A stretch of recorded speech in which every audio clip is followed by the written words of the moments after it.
오순절 날이 이미 이름에 그들이 다 같이 한 곳에 모였더니 호련히 하늘로부터 급하고 강한 바람 소리가 있어 그들이 앉은 온 집에 가득하며 마치 불의 혀처럼 갈라지는 것들이 그들에게 보여 각 사람 위에 하나씩 임하여 있더니 그들이 다 성령의 충만함을 받고 성령이 말하게 하심을 따라 다른 언어들로 말하기를 시작하니라.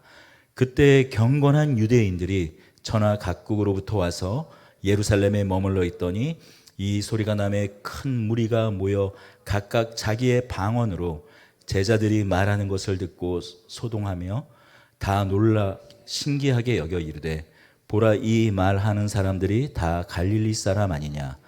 우리가 우리 각 사람이 난 방언으로 듣게 되는 것이 어찌 됨이냐? 우리는 바데인과 메데인과 엘람인과 또 메사보다미아, 유대와 갑바도기아, 본도와 아시아, 부르기아와 밤빌리아, 애굽과 및 구레네에 가까운 리비아, 여러 지방에 사는 사람들과 로마로부터 온 나그네 곧 유대인과 유대교에 들어온 사람들과 그레데인과 아라비아인들이라. 우리가 다 우리의 각 언어로 하나님의 큰 일을 말함을 듣는도다 하고 다 놀라며 당황하여 서로 이르되 이 어찌된 일이냐 하며 또 어떤 이들은 조롱하여 이르되 그들이 새 술에 취하였다 하더라. 아멘. 오순절날 이른 아침입니다. 예수께서 승천하신 후 열흘이 흘렀습니다. 여전히 제자들은 기도에 전념하고 있습니다. 그때 호련히 하늘에서 급하고 강한 바람이 제자들이 모여있는 마가의 다락방에 휘감아 돌았습니다. 불의 혀 같은 것이 각 사람 위에 임합니다. 거기에 있는 모든 제자들이 성령의 충만함을 받습니다. 오순절 이른 아침이에요. 오순절은 6월절부터 시작해서 50이 되는 날이라 해서 오순절입니다. 또 6월절 다음 날부터 시작하면은 7일이 7번 되풀이되었다 해서 77절, 77에 49, 다음 날부터 시작하면 77, 49일이 되는 거고 당일을 포함하면 50일이기에 오순절입니다. 이 오순절에 원래 부리던 이름은 맥추절 또는 초실절이라고도 불렸던 날이에요. 각종 곡식들을 본격적으로, 특히 이 밀추수가 본격적으로 시작되는 절기이기에 초실절이라고 불리워지기도 했습니다. 바로 그 즈음 예수께서 승천하시고 예수께서 하신 그 당부대로 함께 모여서 제자들은 기도에 힘썼습니다. 예수님께서 승천하시면서 하신 명령이었기에 그들은 거부할 수 없었어요. 9일째 되기까지 아무 일도 일어나지 않았습니다. 열흘째 되던 날이에요. 비로소 그날 마음을 같이하며 마가의 다락방 그 기도의 제단 위에 성령의 불이 임했습니다. 그 기도의 제단을 불살랐어요. 제자들을 강한 바람과 같이 또 불의 혀같이 그들 각 사람에게 임하며 그들을 그 기도의 제단의 제물 위에 자신들을 드렸던 제자들 한 사람 한 사람을 성령의 불이 그들을 불살랐습니다. 성령이 임한 것입니다. 성령의 세례가 그들에게 임하자 마가의 다락방 그 120명의 제자들은 초실절의 열매같이 성령의 첫 열매가 되었어요. 누가는 이 일을 더 자세히 3절에서 이렇게 이야기합니다. 3절 같이 읽어볼까요? 마치 불의 혀처럼 갈라지는 것들이 그들에게 보여 각 사람 위에 하나씩 임하여 있더니, 마치 불의 혀처럼 갈라지는 것들이 그들에게 보여 각 사람 위에 하나씩 임하여 있다니, 각 사람 위에 임하였다고 말씀합니다. 각 사람에게 하나씩 불의 혀 같은 성령이 임했다고 말씀하고 있어요. 여러분, 이 경험은 지극히 개인적인 경험이었어요. 각 사람에게 임한 지극히 개인적인 경험이었습니다. 그러나 이 성령의 불과 같이, 불의 효와 같이 임한 이 성령의 임하심, 이 제자들이 성령을 받는, 성령의 충만함을 받는 이 경험은 그러나 각 사람에게 임한 경험이었을 뿐만이 아니라 이 자리에 있는 모든 제자들이 함께한 경험이기도 했습니다. 4절이에요. 그들이 모두 성령의 충만함을 받고 성령이 말하게 하심을 따라 다른 언어들로 말하기를 시작하니라. 여러분, 오늘 이 3절과 4절, 성령의 충만함이 임했을 때 임하는 한 가지 특성을 우리는 발견할 수 있습니다. 성령 충만은 먼저 지극히 개인적인 사건이라는 거예요. 두 번째로 성령 충만은 개인적인 사건일 뿐만이 아니라 지극히 가족적이면서도 공동체적인 일이라는 것입니다.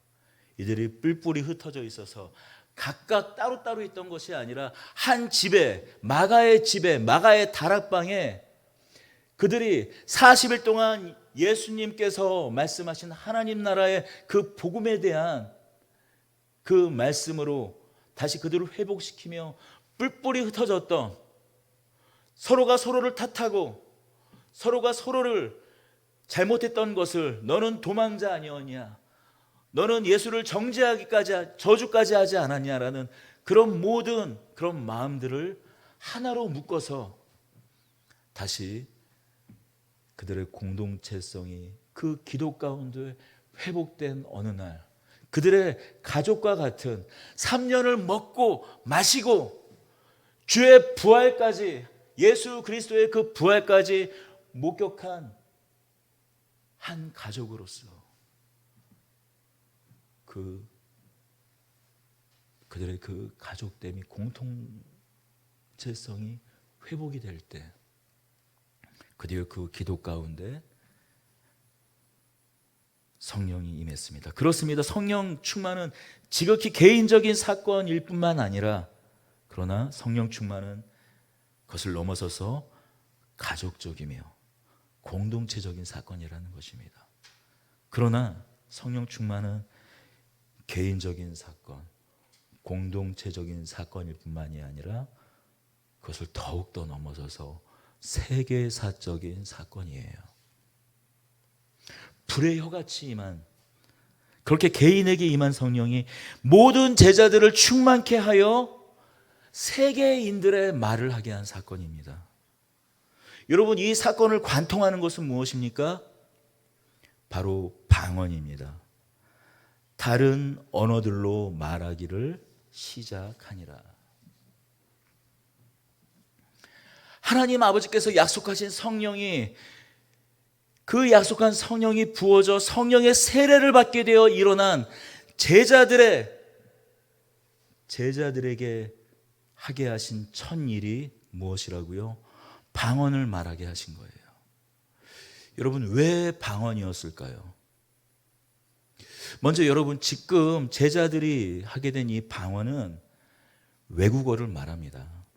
고린도전서 12장에 있는 그 사도 바울이 말한, 거기에 나타난 성령의 은사로서 드러났던 그 방언이 아니라, 그 신령한 언어로서 방언, 사람이 못 알아듣는 그런 신령한 언어로서의 방언이 아니라, 오순절을 기념해서 뿔뿔이 흩어졌던 그 모든 디아스포라, 세계 각지로 흩어졌던 디아스포라 유대인들과 경건한 이방인들, 오늘 10절 이 하반절에 보면 나그네 곧 유대인과 유대교에 들어온 사람들, 하나님을 경외한 사람들, 비록 그들이 이방인이었지만 할례를 받고 또는 할례를 받지 않았더라도 하나님의 말씀과 하나님의 율법에 따를 것을 서원하고 유대교 신자가 되기로 작정한 그 이방인들이 오순절이 임하여 오순절에 가까워 7.7절에 그 가까워서 세계 각지에서 흩어져 있던 그들이 모여 있을 때 그들이 제자들의 방언을 알아들었다라는 것이에요.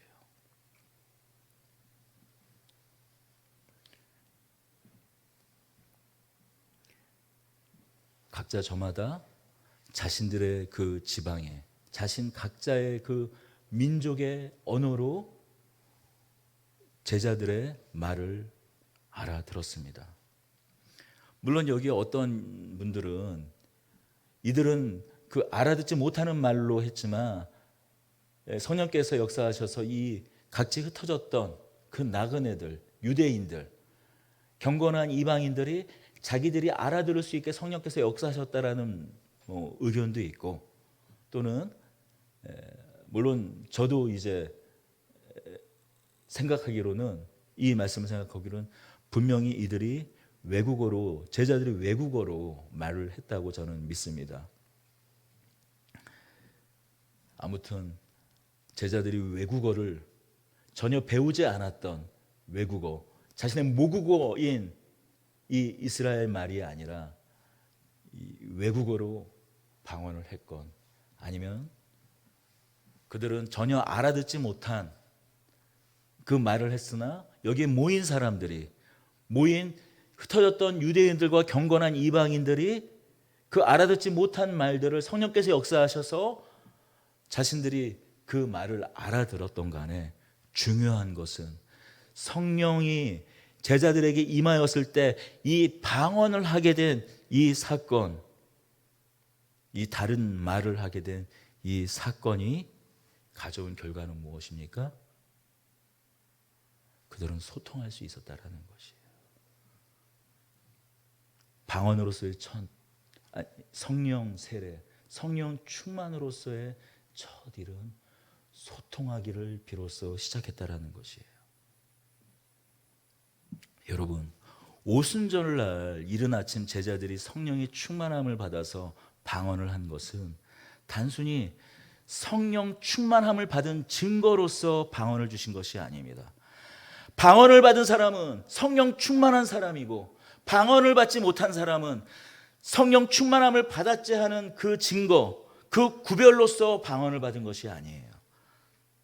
성령 충만함은 구별을 위해서, 너는 은사를 받은 사람이요, 너는 은사를 받지 못한 사람이고, 너는 충만함을 받은 사람이고, 너는 성령의 충만함을 받지 못한 사람으로서의 그런 의미로서의 방언이 임한 것이 아니라는 것이죠. 언어가 달라서 복음이 통하지 않고 말귀를 알아들을 수 없어서 복음이 증거될 수 없는 그때에 제자들에게 다른 언어를 말하게 하심으로 거기에 모인 각지에 흩어졌던 모든 사람들이 그 복음을 들을 수 있었다라는 것이에요.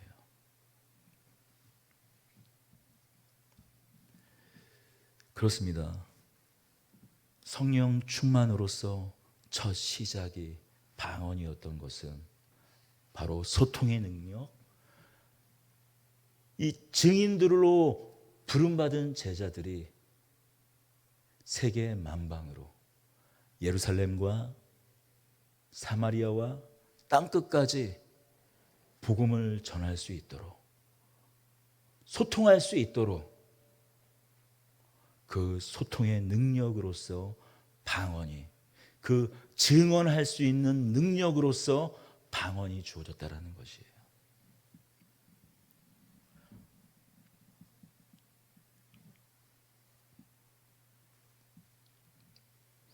그리고 이렇게 방언을 하게 된 데에는 또 다른 중요한 상징적인 의미가 있습니다. 예수님께서 떠나가시면서 말씀하셨습니다. 너희가 성령의 충만함을 받으면 성령의 권능을 받고 예루살렘과 유대와 사마리아와 땅끝까지 가서 내 증인이 되어야 한다고 말씀하셨어요. 다시 말하면 복음이 문화의 장벽과 민족의 장벽을 뛰어넘고 언어의 장벽과 지역의 장벽을 뛰어넘어서 어디서든지 복음이 가야 할 곳은, 복음이 진군할 곳은 그 모든 장벽을 넘어 모든 그 장벽을 부수고 복음이 가지 못할 곳은 없다라는 의미로서 방언이 그곳 가운데 상징적으로 주어진 것입니다. 바로 제자들이 방언을 말하게 된 이 사건은 이제 주님께서 약속하신 말씀이 드디어 성취되었다, 시작되었다라는 의미입니다. 그 증거예요. 언어가, 문화가, 민족이, 옷차림이, 가치관이 다르더라도 그 어떤 것도 복음이 진군되는데, 복음이 전해지는데 더 이상 걸림돌은 없다라는 의미로서의 바로 방언입니다. 그렇기에 지금 이 현장 가운데 있는 방언을 말하고 있는 제자들, 이 제자들이 방언을 말하는 것보다 더 중요한 한 가지 사실이 있습니다. 그것은 바로 그들이 무엇을 말하는가 하는 것입니다. 무엇을 말하는가 하는 이 사실이에요. 그들이 외국어를 말했다라는 사실보다 더 중요한 한 가지 사실이 있습니다. 여러분 생각해 보십시오.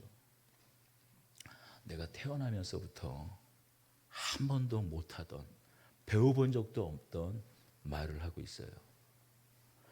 이 사람들이, 이 무리가 갈릴리 사람이거늘 우리 지방에 말을 하는 이 일은 도대체 무슨 일이냐? 7절입니다. 다 놀라 신기하게 여겨 이르되 보라, 이 말을 하는 사람들이 다 갈릴리 사람 아니냐? 우리 각 사람이 난 곳 방언으로 듣게 되는 것이 어찌 됨이냐? 라고 이야기하고 있어요. 이 120명의 제자들 중 어떤 이는 바데인의 말을 했습니다. 어떤 이는 메데인의 말을 했어요. 어떤 이는 엘람인의 말을 했습니다. 메사보다미아, 유대와 갑바도기와 본도와 아시아, 브리스길라, 밤빌리아, 애국과 구레네, 로마, 아라비아, 셀 수 없는 각 나라의 말을 했지만, 그러나 그들이 말한 바는 오직 한 가지 내용이었어요. 11절을 함께 읽겠습니다.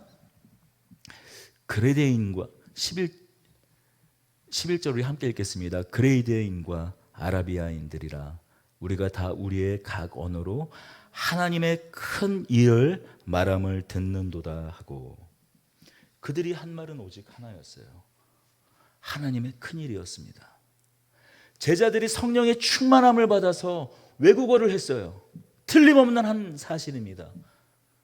못 알아듣는 말이 아니었어요. 저들이 갈릴리 사람이거늘 우리 지방에 말을 하면 도대체 어찌 됨이냐 하면서 놀라 그 제자들을 주목하기 시작했습니다. 그때 제자들이 한 말은 하나님의 큰일이었습니다. 하나님의 큰일입니다. 하나님의 큰일은 무슨 일일까요? 어떤 일일까요? 이것은 하나님께서 사람들과 함께 하시겠다라는 것이에요. 창세기 6장 1절은 이렇게 시작합니다. 사람이 땅 위에 번성하기 시작할 때 그들에게서 딸들이 나니 하나님의 아들들이 사람의 딸들의 아름다움을 보고 자기들이 좋아하는 모든 여자를 아내로 삼는지라. 여호와께서 이르시되 나의 영이 영원히 사람과 함께하지 아니하리니 이는 그들이 육심이 됨이라. 그러나 그들의 날은 120이 되리라 하시니라. 사람들의 탐욕이 끝이 없어서 더 이상 사람들의 죄악을 바라볼 수 없었던 그때, 사람들의 탐욕이, 끝간데 없는 탐욕이 자신의 힘, 자신의 권력, 자신의 능력, 자신의 그 모든 것을 동원해서 다른 사람의 아내, 다른 사람의 딸들 취하는 그런 지경까지 이르렀을 때 더 이상 하나님은 그것을 좌시하지 않았습니다. 더 이상 볼 수 없었어요. 하나님의 영, 생명의 영을 거두십니다. 이전 세대만 하더라도 그들의 이 수명은 수백 년이었어요. 그러나 그들은 이제 채 100년을 살 수가 없었습니다. 이전 세대와는 비교도 할 수 없는 짧은 수명을 갖게 돼요. 그것뿐이었습니까? 결국 하나님께서 노아의 가족만을 택하셔서 구원하셔서 새로운 인류를 시작하지만 노아의 후손마저도 어떻게 됩니까? 니므롯의 때에 이르러 바벨탑을 건설하고 우리가 우리의 이름을 높여 우리의 나라를 만들자 하면서 하나님을 대적하기 시작합니다. 하나님께서는 저들이 하나님을 대적할 수 없도록 그들의 언어를 다르게 해서 뿔뿔이 그 언어대로 민족대로 흩어버리고 그 언어를 경계로 해서 각각 지경을 흩어버리십니다. 민족이 언어를 기준으로 해서 땅의 경계가 지도록 하셨어요. 바로 이 오순절 성령께서 강림하신 사건은 성령께서 강림하셨을 때 제자들이 각기 자신들이 배우지 않은 언어로 말하게 된 이것은 이제 예루살렘과 사마리아와 땅끝까지 이 모든 세상의 저주가 임한 이 세상의 저주를 거두시고 하나님의 아들 예수 그리스도를 통해 한 생명 하나님의 성령으로 다시 묶으시겠다 하신 상징적인 사건입니다. 그렇습니다. 이제 더 이상 나고 태어나면서 배운 이 말의 차이가 영원한 생명의 주님이신 예수 그리스도로 하나가 되게 하는 것을 막을 수 없습니다. 말의 차이가, 타고난 생김새의 차이가, 얼굴색의 차이가 예수 그리스도로 하나가 되는데 장애가 되지 않을 것입니다. 타고 태어난 문화, 습관, 그 어떤 것도 예수 그리스도 생명의 주님 안에서 하나로 묶이는데, 한 가족이 되는데, 영원한 생명을 누리는데 더 이상 장애가 되지 않을 것이에요. 성령께서 강림하실 때 일어난 제자들이 자신들이 배우지 않은 이 방언으로 말한 상징적인 의미가 바로 이것이에요. 그런데 여러분, 제가 이것이 상징적인 사건이라고 말씀드렸습니다. 상징이라고 말씀드린 이유가 있습니다. 분명히 성령께서 이 땅 가운데 강림하신 것은 분명한 사실이지만 이것은 또한 한 상징이라는 것을 말씀드리는 이유가 있어요. 일은 아주 보수적으로 말하면 단회적으로 일어난 일이라고 여겨질 만큼 이 오순절에 일어난 이 사건은 아주 특별한 사건이기 때문이에요. 여러분, 이 성령 충만함이 부어진 이 오순절에 부어진 이 사건은 앞으로 계속 일어나는 사건은 아닙니다. 물론 고넬료의 집에 우리가 이제 앞으로 다루게 되겠지만, 이야기 나누겠지만, 물론 성령 충만이 임했을 때 방언이 임했습니다. 그러나 그때 고넬료의 집에 임했던 성령 충만과 함께했던 그 방언이 외국어인지는 분명히 알 수는 없는 것이에요.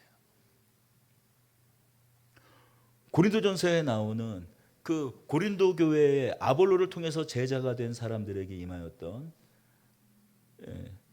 사도 바울이 성령의 충만함을 부어줬을 때 임하였던 그 성령 충만함과 함께했던 예언과 그 방언이 외국어인지는 분명하게 말할 수는 없습니다. 오직 여기에 있는 이 사건, 이 성령, 이 오순절 마가의 다락방에 임하였던 성령의 충만함이 일어났을 때 일어났던 이 사건이 적어도 말씀으로 비춰봐져서 보면 오직 외국어 방언이 이 제자들에게 일어났어요. 이것을 다시 한번 상징이라고 말하는 이유는 이 제자들이 이 120명의 제자들이 이후로 계속해서 외국어로 계속 말하게 되었다라는 증거가 어디에도 없습니다. 그 가장 확실한 증거는 무엇입니까? 사도행전 13장 이후에 이들 모두가 외국어를 했다면, 외국어를 계속해서 유창하게 했다면 사도 바울이 등장할 필요는 없었을 것 같아요. 유대인이지만 로마 시민권을 가지고 어렸을 때부터 로마식 고급 교육을 받았던, 헬라에 능통했던 사도 바울을 하나님께서 부르신 이유가 무엇입니까? 그를 이방인의 사도로, 말이 통하지 않는 곳에 헬라 문화권, 그 그리스 로마 문화권의 이방인의 사도로 보내시기 위해서 그를 부르셨고, 사도행전 13장에서는 이제 예루살렘의 그 12제자들의 무대에서 이제 사도 바울과 그를 따르는 제자들에게 다시 포커스가, 무대가 옮겨집니다. 그렇기 때문에 이 방언은 상징적인 사건이라는 것이에요. 그렇게 외국어를 했다라는 이 사실보다도 더 중요한 것은 이들이 각기 다른 언어로 말을 했다라는, 하나님의 큰 일을 말을 했다라는, 하나님의 구원을 이야기했다라는 것이고, 이것보다 더 이제 중요한 것은 무엇입니까? 이제 이들이 각기 저마다 자신의 가치, 자신의 욕망, 자신의 세계관, 자신들을 묻고 있던 유대주의를 이제 버리고 오직 하나님의 가치, 성령의 가치, 그것으로 살게 되었다라는 것이에요. 그렇게 자기 자신의 모든 재산을 버리고 공동체를 위해서 헌신하는 사람이 나타났습니다.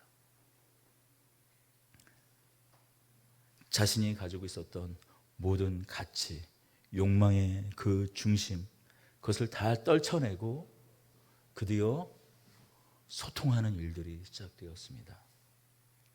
여러분, 사람이 통하지 않는 이유가 무엇입니까? 사람이 서로 소통하지 않는 무엇입니까? 소통하지 못하는 이유가 무엇입니까? 결국 자신의 욕망 때문이 아닙니까? 나의 생각, 나의 욕망, 나의 고집, 그것이 똘똘 내 안에 뭉쳐 있어서 저 사람은 아라고 말하는데 나는 여전히 어라고 듣는 거예요. 그래서 싸움이 일어나는 거 아닙니까?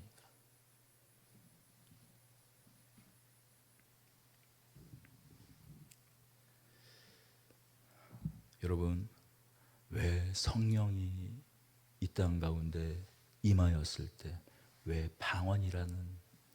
방언을 주셨냐라는 것이죠. 왜 방언을 받게 하셨냐라는 것이에요. 다른 어떤 것이 아니라 방언을 받게 하셨냐라는 것이에요. 결국 소통입니다. 말이 안 통해서 전 인류가 뿔뿔이 흩어졌어요.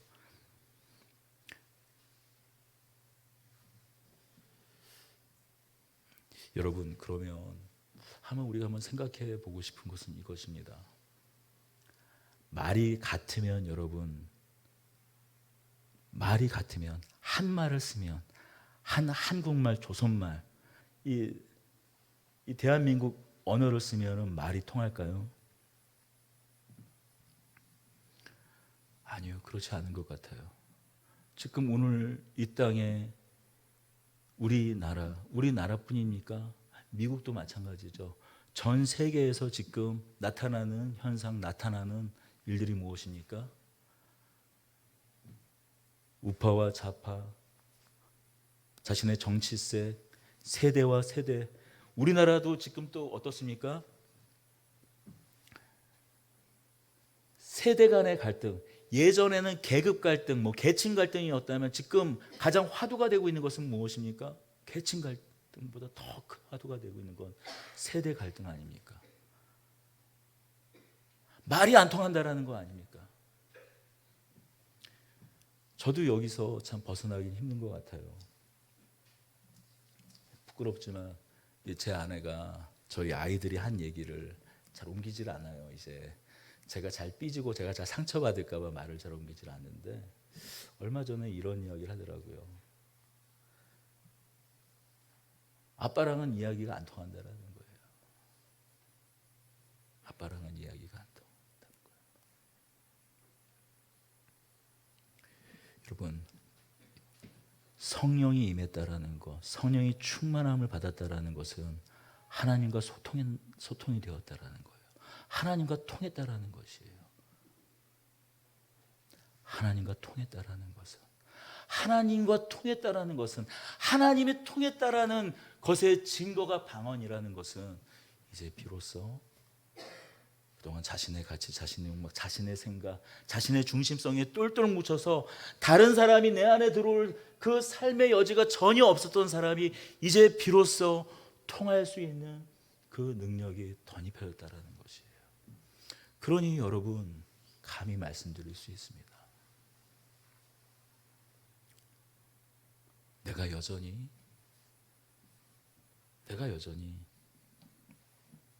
가는 곳마다 사람들과 불화를 일으키고,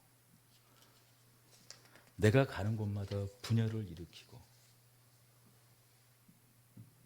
내가 가는 곳마다 평화가 깨진다면 그것은 결코 성령 충만이 아닙니다. 성령 충만을 받고 표독스러워지고 더 완고해지고 더 고지식해지고 바늘 하나 들어갈 틈이 없는 사람으로 변해가고 있다면, 타인에 대해서 그런 사람이 혹시라도 돼가고 있다면, 여러분, 방언 그 어떤 것을 하더라도 그것은 성령 충만함이 아닙니다. 죽은 자를 살리는 능력이 일어나더라도 그것은 궁극적으로 성령 충만이 아닙니다. 성령 충만을 받은 사람들이 가는 곳마다 모든 깨어짐이, 모든 불통이, 서로 다른 생각들, 가치관들, 그것들이 하나로 묶이기 시작합니다.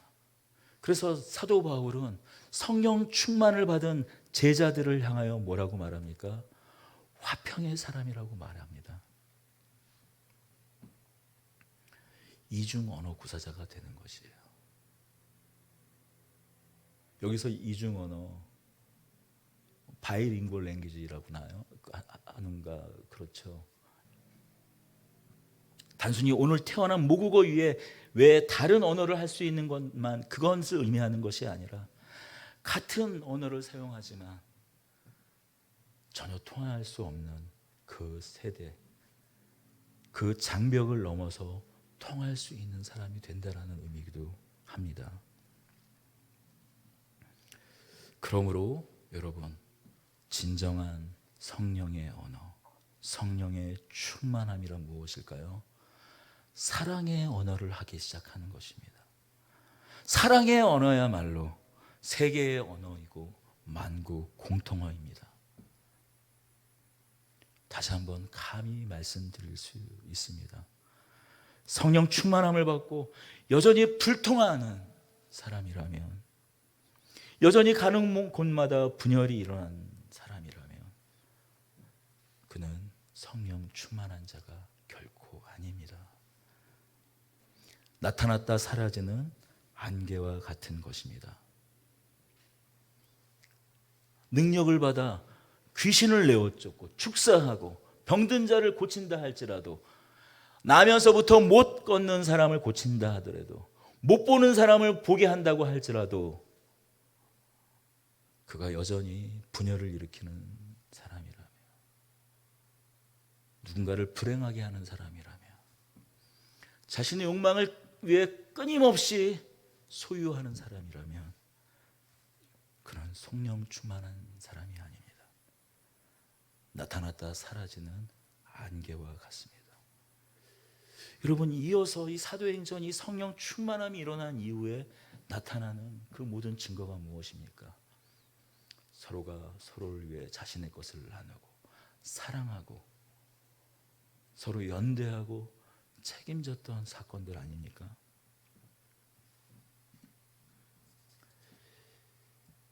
바로 이 사랑의 언어, 사랑의 소통, 하나님께서 회복하신, 하나님께서 주신 이 만국 공통어인 사랑의 언어를 하게 하신 것, 이것이 오늘 성령 강림 사건의 진정한 의미입니다.